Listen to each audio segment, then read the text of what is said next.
তুমি বলো ভালোবাসা দিয়ে উপহার কি করে হয়?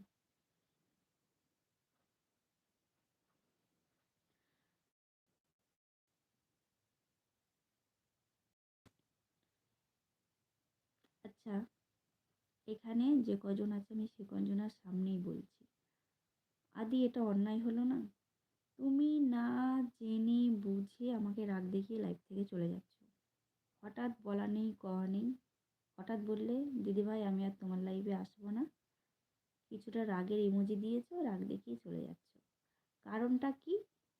বিকেলে তুমি আমাকে বলেছিলে দিদিভাই তোমার হাতে শাঁখা কই, মানে তোমার যেহেতু বিয়ে হয়েছে তোমার হাতে শাঁখা পলা চুড়ি কই।